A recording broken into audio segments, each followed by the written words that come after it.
भाई सबसे बड़ी प्रॉब्लम है ट्रेडिंग साइकोलॉजी। और हम सब चीजें सीखने की कोशिश करते हैं लेकिन ट्रेडिंग साइकोलॉजी को इतना हल्के में लेते हैं ना। हालांकि सबसे इंपॉर्टेंट चीज ही अगर ट्रेडिंग में है तो ये मेंटल गेम। और इसीलिए मुझे लगा क्यों ना इस पे एक स्टोरी सीरीज बनाई जाए। बुक तो आप पढ़ने से रहे, मतलब ठीक है सबको अच्छा नहीं लगता बुक पढ़ना, मुझे भी अच्छा नहीं लगता था, तो I can understand that feeling. तो चलो फिर मेंटल गेम ऑफ ट्रेडिंग ये बहुत ही बढ़िया बुक है बाय जेड टेडलर। इसको हम 10 से 12 पार्ट्स में समझेंगे इजी लैंग्वेज में, हर ट्रेडिंग की problem along with its solution. इसको आप सुनोगे तो आपको बुक पढ़ने की जरूरत नहीं पड़ेगी, हालांकि पढ़ी तो बेहतर है, फिर भी इसको आप आपके दोस्तों के साथ भी शेयर करो, उनके भी दिमाग में ये जाने दो। अच्छी चीजें शेयर करो यार, ये ठुमके वाली रील्स के अलावा। चलो फिर शुरू करते हैं। ट्रेडिंग में मेंटल गेम सबसे इंपॉर्टेंट है और the mental game of trading के पहले चैप्टर में यही फोकस है, एक सिस्टम बनाने पर जो आपके मेंटल गेम प्रॉब्लम्स को फिक्स कर सके। जेड टेडलर जो ऑथर है बताते हैं कि मेंटल इश्यूज को फिक्स करने के लिए आपको एक स्ट्रक्चर्ड अप्रोच की जरूरत है। ये सिस्टम में आपको आपके इमोशनल ट्रिगर्स को आइडेंटिफाई करना है। तो सबसे पहले अपने मेंटल ब्लॉक्स को समझना जरूरी है। क्या आप ओवर कॉन्फिडेंस और फियर ऑफ लॉस से स्ट्रगल कर रहे हैं? ये सिस्टम आपको प्रॉब्लम्स आइडेंटिफाई करने के बाद सॉल्यूशन प्रोवाइड करने में भी हेल्प करेगा। आपको क्या करना है, आपको एक क्लियर प्लान बनाना है। अपने साइकोलॉजिकल पैटर्न्स को ट्रैक करो, लिखो, नोट करो, उन पे वर्क करो और ग्रेजुअली इंप्रूव करने की कोशिश करो। ये सिस्टम आपको डिसिप्लिन्ड और फोकस बनाने में मदद करेगा, जो बहुत इंपॉर्टेंट है। सो कंसिस्टेंटली अच्छा परफॉर्म करने के लिए ये सिस्टम इनिशियली फॉलो करना स्टार्ट करो। अपने मेंटल गेम को समझो, वहां से शुरुआत करो। आगे इसको हम और डिटेल में समझेंगे, स्टे ट्यून, और इसको अपने दोस्तों के साथ भी शेयर करिएगा। ट्रेडिंग में आपको यह सिखाया जाता है कि इमोशंस को कंट्रोल करना चाहिए, लेकिन the mental game of trading आपको एक नई सोच देता है। इमोशंस आपके दुश्मन नहीं है, ये सिग्नल्स है। ऑथर कहते हैं कि इमोशंस गलत नहीं होते, बल्कि ये आपको बताते हैं कि आपका ट्रेडिंग कैसे चल रहा है। ट्रेडिंग में जब गुस्सा, डर या ओवर कॉन्फिडेंस आता है तो ये सिग्नल्स है कि कुछ गलत हो रहा है। इन्हें इग्नोर करने के बजाय समझो और यूज करो। इनका सही इस्तेमाल आपको ए गेम तक ले जाता है। ए गेम यानी आप अपने बेस्ट पर हो, बी गेम मतलब थोड़ा लोअर, और सी गेम मतलब आप स्ट्रगल कर रहे हो। इस सिस्टम का असली मैजिक ये है कि आप अपने सी एंड बी गेम को इंप्रूव करके अपने ए गेम में जाना है। सबसे बड़ा लेसन क्या है? इमोशनल कंट्रोल नहीं, इमोशनल रिजोल्यूशन जरूरी है। हम इमोशनल प्रॉब्लम को अगर रिजॉल्व करते हैं तो कंसिस्टेंटली अच्छा परफॉर्म कर सकते हैं। लेकिन कैसे पता चले कि कब आपका दिमाग आपको गलत सिग्नल दे रहा है और कैसे इन सिग्नल का सही यूज करें? कैसे हमारे अनकॉन्शियस बायसेस और हैबिट्स हमें गलत डायरेक्शन में ले जाते हैं, जानेंगे अगले पार्ट में। ट्रेडिंग में अक्सर हमारे डिसीजंस हमारे कंट्रोल में नहीं होते। ये पार्ट में ऑथर बात करते हैं अनकॉन्शियस बायस की। ये वो बायसेस है जो आपको पता भी नहीं होते, लेकिन ये आपके ट्रेडिंग डिसीजंस को सीक्रेटली कंट्रोल करते हैं। जैसे कभी कभी आपको लगता है कि मार्केट आपको ये सिग्नल दे रहा है, लेकिन असली में आपके पास्ट एक्सपीरियंसेस और हैबिट्स आपके करंट डिसीजंस को अफेक्ट कर रहे होते हैं। हम गलतियां करते हैं और फिर उन्हीं गलतियों को बार बार रिपीट करते हैं क्योंकि हमें अपने अनकॉन्शियस पैटर्न्स का पता नहीं होता है। सॉल्यूशन क्या है? अपने अनकॉन्शियस बायसेस को पहचानो। हर बार गलती होने पर बस इग्नोर मत करो, उसको एनालाइज करो। समझो कि क्या आपने कुछ अजम्पशन पे ट्रेड किया या इमोशंस ने आपको गाइड किया। ये एनालिसिस आपको अपने अनकॉन्शियस पैटर्न से मुक्त करेगा और आप बेटर ट्रेड कर पाओगे। अगले पार्ट में हम देखेंगे कि ये बायसेस से कैसे निकलकर हम अपने प्रोसेस को और स्ट्रांग बना सकते हैं। अपना ट्रेडिंग प्रोसेस कैसे इंप्रूव करना है, ये सीखना बहुत जरूरी है। ट्रेडिंग में अपने इमोशनल पैटर्न्स को मैप करना आपको समझा देगा कि आपके डिसीजंस कैसे बनते हैं। The mental game of trading कहता है कि हर इमोशन के दो मेन कॉजेस होते हैं, एक है करंट ट्रिगर, दूसरा है एक्यूमुलेटेड इमोशन। पिछले फेल्यूर्स का प्रेशर आपको अब तक अफेक्ट कर रहा होता है और ये आपके ट्रेड्स को निगेटिवली इन्फ्लुएंस करता है। पहला स्टेप क्या है? अपने पैटर्न्स को आइडेंटिफाई करना। आप कब ओवर रिएक्ट करते हो, कब आपका कॉन्फिडेंस सडनली डिप करता है। आपको अपने इमोशनल हाइज एंड लोज को नोट करना होगा। अपने ट्रेड्स के बाद अपने इमोशंस को लिखो।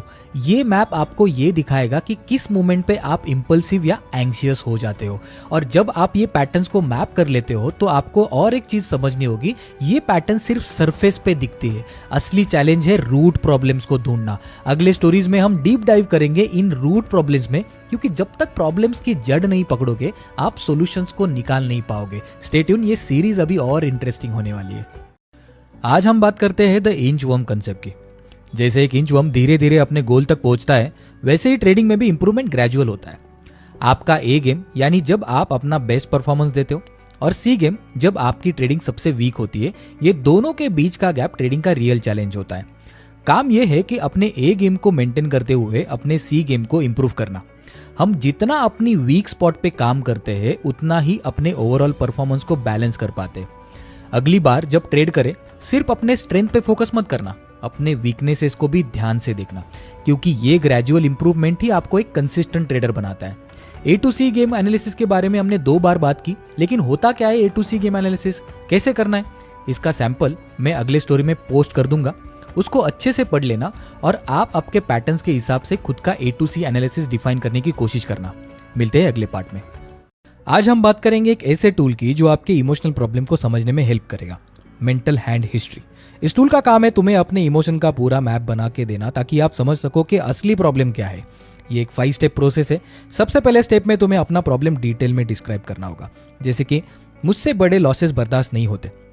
दूसरे स्टेप में तुम्हें सोचना है कि तुम ऐसा क्यों सोचते हो, मतलब क्या वजह है कि तुम्हें ये प्रॉब्लम लगती है। स्टेप 3 में हम समझने की कोशिश करते हैं कि स्टेप 2 के वजह में गलती क्या है। जैसे कि अगर तुम्हें लगता है कि हर वक्त प्रॉफिट ही होना चाहिए तो ये लॉजिक फ्लॉड है, क्योंकि लॉसेस भी ट्रेडिंग का पार्ट है। चौथा स्टेप है उस फ्लॉड लॉजिक को करेक्ट करना, जैसे कि तुम्हें सीखना होगा कि लॉसेस को भी अपने स्ट्रैटेजी का पार्ट समझो और उस इमोशनल इंपैक्ट को थोड़ा कंट्रोल करो। और आखिरी स्टेप में हम अपने करेक्शन को समझते हैं कि क्यों वो करेक्ट है। जैसे कि अगर तुम्हारी स्ट्रैटेजी अच्छी है तो कभी कभी बड़े लॉसेस आएंगे, लेकिन वो तुम्हारे ओवरऑल सक्सेस का पार्ट होगा। इस प्रोसेस को लिखने से तुम्हें अपनी गलतियां और इमोशन समझने में हेल्प मिलेगी। आज हम बात करेंगे ग्रीड यानी लालच के बारे में। ट्रेडिंग में लालच सिर्फ ज्यादा पैसे कमाने की इच्छा नहीं होती, बल्कि ये एक इमोशन का मिक्स होता है। ओवर कॉन्फिडेंस, सेल्फ डाउट और कभी कभी डर भी। ये इमोशंस हमें गलत डिसीजन लेने पर मजबूर करते हैं। शुरुआत होती है जब हम पीएनएल को देखते हैं, प्रॉफिट दिखता है तो खुशी होती है, पर फिर हम सोचते हैं कि और बढ़ गया तो, या जब तुम्हें लगने लगता है कि ये प्रॉफिट किसी और चीज के लिए काफी नहीं है। इसी पॉइंट पर ग्रीड शुरू हो जाती है। हम प्रॉफिट को सिक्योर करने के वजह टारगेट को बढ़ाने लगते हैं। फिर हम दूसरों के बारे में सोचते, फैमिली फ्रेंड्स क्या सोचेंगे, और जब ट्रेडिंग पर्सनल लगने लगती है तो कंट्रोल खत्म हो जाता है। सोल्यूशन क्या है? ग्रीड को कंट्रोल करने का एक ही तरीका है, अपना प्लान फॉलो करना और इमोशंस को मैप करना। जब आपको ये सिग्नल मिलने लगते हैं तो आप अपने ग्रीड लेवल्स को आइडेंटिफाई कर सकते हो। जैसे ही आप ये पैटर्न देखते हो, वहीं से ग्रीड को रोकने का एक चांस मिलता है। अपने ट्रेडिंग प्लान को वापस पकड़ो और उससे दूर मत जाओ। कंट्रोल वापस लो। ट्रेड मार्केट के हिसाब से, ना कि अपने डिजायर के हिसाब से। ट्रेडिंग में फियर यानी डर काफी कॉमन है, लेकिन कभी कभी ये ओवरब्लोन भी होता है। आपने शायद अपने अंदर कुछ स्पेसिफिक फियर्स नोटिस किए होंगे, जैसे लूजिंग का डर, गलती करने का डर या फिर फेल होने का डर। लेकिन डर कैसे काम करता है इसको सही से समझना भी जरूरी है, वरना हम गलत जगह पे फोकस करने लगते हैं। ट्रेडिंग टिपिकल जॉब से बहुत इंटेंस होती है। सोचो अगर कॉर्पोरेट जॉब में एम्प्लॉयज का सैलरी उनके रोज के परफॉर्मेंस पे डिपेंड करता तो कितना प्रेशर बढ़ जाता। ये प्रेशर फियर को ट्रिगर करता है, और अगर आपका ट्रेडिंग प्लान क्लियर नहीं है तो ये और भी अनसर्टेनिटी पैदा करता है। इसीलिए एक सॉलिड ट्रेडिंग प्लान होना बहुत जरूरी है। जब प्लान क्लियर होता है तो ये पता लगता है कि डर कहां से आ रहा है, और ये क्लैरिटी मिलने के बाद फियर ऑटोमेटिकली काफी कम हो जाता है। अगर अब तक आप ऑडियो सीरीज सुन रहे होंगे तो आपको पता लग गया होगा कि इमोशन को ही मैप करके उन्हें सिग्नल बनाया जा सकता है। अगले पार्ट में हम जानेंगे फियर को मैप कैसे करना है। ट्रेडिंग में फियर यानी डर का मैप बनाना सिर्फ एक मेटाफर नहीं है, बल्कि एक रियल टूल है अपने फियर को समझने के लिए।